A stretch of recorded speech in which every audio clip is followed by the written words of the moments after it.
নমস্কার বন্ধুরা, সৌমিস কিচেনে সবাইকে স্বাগত। আজকে আমি দেখাবো দুধ প্যাড়া। এই প্যাড়াটাতে আমি কোনো গুঁড়ো দুধ ব্যবহার করব না, শুধু দুধ দিয়ে করব। আসুন তাহলে শুরু করি। আর শুরুর আগে আপনাদের কাছে আমার একটা অনুরোধ, ভিডিওটা যদি আপনাদের ভালো লাগে চ্যানেলটা প্লিজ সাবস্ক্রাইব করবেন। আর আপনাদের লাইক কমেন্ট এটা সত্যিই খুব উৎসাহ দেয় আমাকে।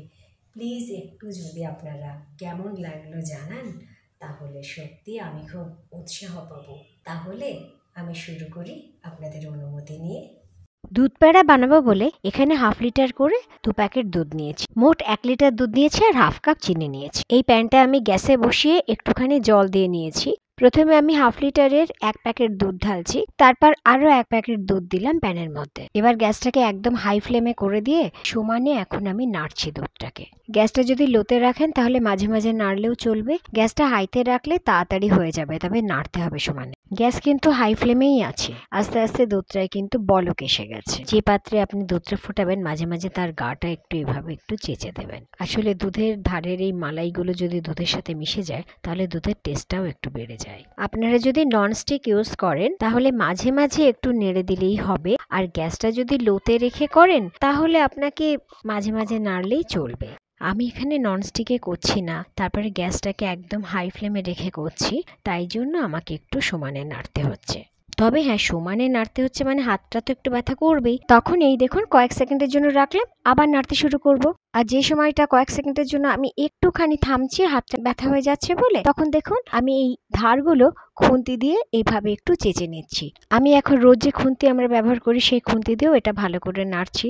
একটু চেপে নাড়তে হবে।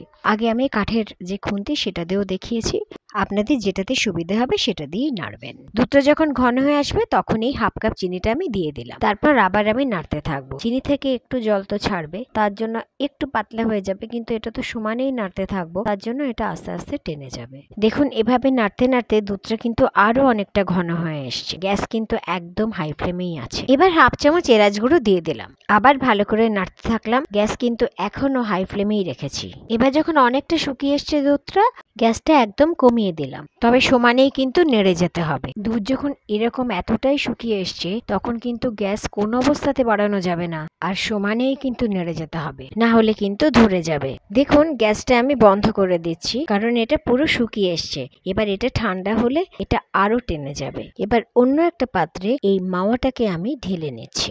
দেখুন যে পাত্রে আমি মাওয়াটা করেছি সেটা কিন্তু 1 ফোঁটা পড়েনি, তার মানে মাওয়াটা আমার ঠিকঠাক ভাবে হয়েছে। এখন তো এই মাওয়াটা খুবই গরম, এটা একটু হালকা ঠান্ডা হলে প্যাড়াটা বানিয়ে ফেলবো। এখানে 3টে পেস্তা ছোট ছোট করে টুকরো করে নিচ্ছি। এবার মাওয়াটা হাত সরানোর মতো ঠান্ডা হয়ে গেছে। এবার হাতে একটু ঘি লাগিয়ে নিচ্ছি। এখানে যেটুকু ঘি আছে এইটুকু ঘি হাতে মাখিয়ে প্যাড়াটা বানিয়ে ফেলছি। আচ্ছা, আমি প্রথম প্যাড়াটা কিভাবে বানাচ্ছি আপনাদের আমি দেখাচ্ছি। প্রথমে আমি একটুখানি ওখান থেকে মাওয়া নিয়ে নিলাম, তারপর দেখুন হাতে তালুতে সেটা রেখে এভাবে আমি একদম একটা গোল পাকাচ্ছি আগে, ঠিক এভাবে। তারপর দেখুন আমি হাতের যে বুড়ো আঙুলটা ওটা ঠিক মাঝখানে আমি একটুখানি বসিয়ে দিলাম, ছোট্ট একটা গোল মতো ডিজাইন হয়ে গেল। এভাবে প্রথম প্যাড়াটা আমি বানিয়ে নিলাম। এবারে একই রকম ভাবে আমি বাকি প্যাড়াগুলো বানিয়ে নিচ্ছি। একটা জিনিস দেখাচ্ছি, প্যাড়াগুলো যদি মোটামুটি সমান মাপের করতে চান তাহলে এরকম একটা ঘরের চামচের আন্দাজে একটুখানি আগে একটু মাওয়া নিয়ে নিলেন, তারপর একদম আগের মতোই যেভাবে প্যাড়াটা বানালাম সেভাবেই এই প্যাড়াটাও বানাবো। এভাবে বাকি প্যাড়াগুলো বানিয়ে নিচ্ছি। এবার যে পেস্তাটা আমি কুচিয়ে রেখেছিলাম সেই পেস্তাটাই আমি এই প্যাড়াটার উপরে দিয়ে একটু সাজিয়ে দিচ্ছি। এবার একটা প্যাড়া ভেঙে দেখাচ্ছি, দেখুন কি সুন্দর ভেঙে গেল। এই হচ্ছে আমার আজকের দুধ প্যাড়া। একটা তো আমি ভেঙেই দেখালাম, এতে আমি কোনো গুঁড়ো দুধ ব্যবহার করিনি। এই হচ্ছে আজকের রেসিপি দুধ প্যাড়া, যেটা আমি বানালাম আপনাদের সামনে। ভিডিওটা কেমন লাগলো প্লিজ একটু জানাবেন লাইক কমেন্ট করে। আপনাদের কাছে অনুরোধ রইল, ভিডিওটা যদি ভালো লাগে প্লিজ চ্যানেলটা সাবস্ক্রাইব করবেন, আর একটু যদি ভিডিওটা শেয়ার করেন, এটা আপনাদের কাছে আমার অনুরোধ রইল। ধন্যবাদ, ভালো থাকবেন।